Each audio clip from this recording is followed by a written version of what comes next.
the awareness active and the comprehension from expanding. That's why a very delicate technique is involved and personal instruction is involved. It's easy, it's natural, but it's delicate.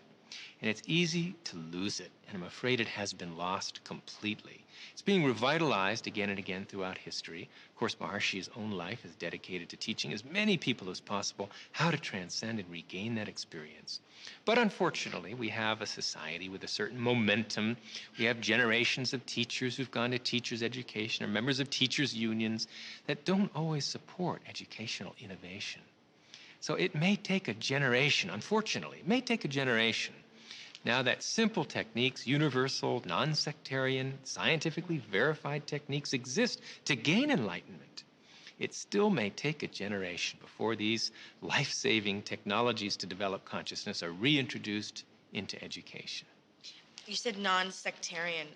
Does that mean like non-religious? Is that what you mean by that? The experience of pure consciousness really transcends any one religion or any one philosophy. It's as scientific as it is religious. It is, after all, a state of functioning of the brain, maximally expanded comprehension. It's the direct subjective experience of the scientifically discovered unified field of all the laws of nature. Is that religious? Perhaps, but it's scientific too. So there's no reason that it should be disbarred from education. Otherwise, we're going to get the same old result. 5% development of our mental potential, another generation of war and terrorism and human cruelty. And that'll go on forever until the experience of life's essential unity is bestowed and the brain is properly developed.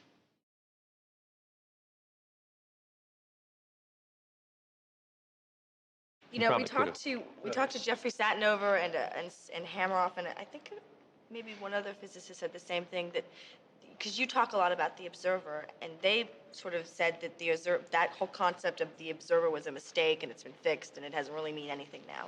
What about that? It's true.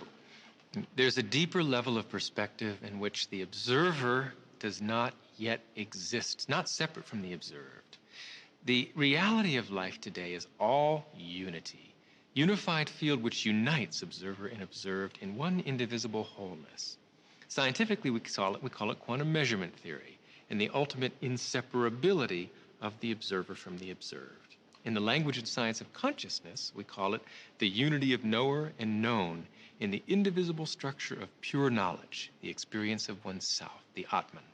And what is the self?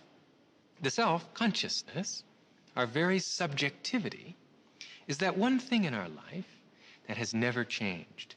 Intangible that though it may be, and very difficult to put your finger on, it's that one aspect of our experience that has been with us since childhood.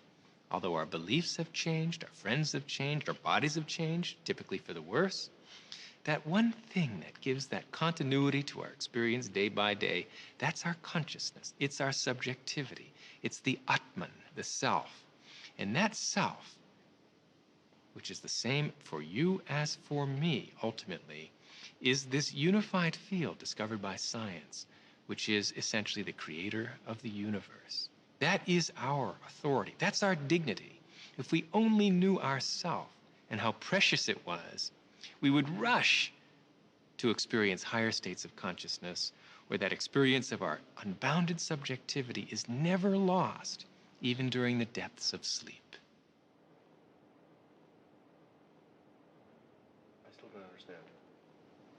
That's okay. I still don't understand. Can I have you rephrase the question? Yeah, it's good. It wasn't a very clear answer. Rephrase. I'm just telling you. What I don't understand is that some people over here, some of the scientists said the observer is not part of the equation anymore. Right. And yet, people like you are saying that focused intent affects matter. Right. I want to understand those two disparate views. Okay. Yeah, what he said.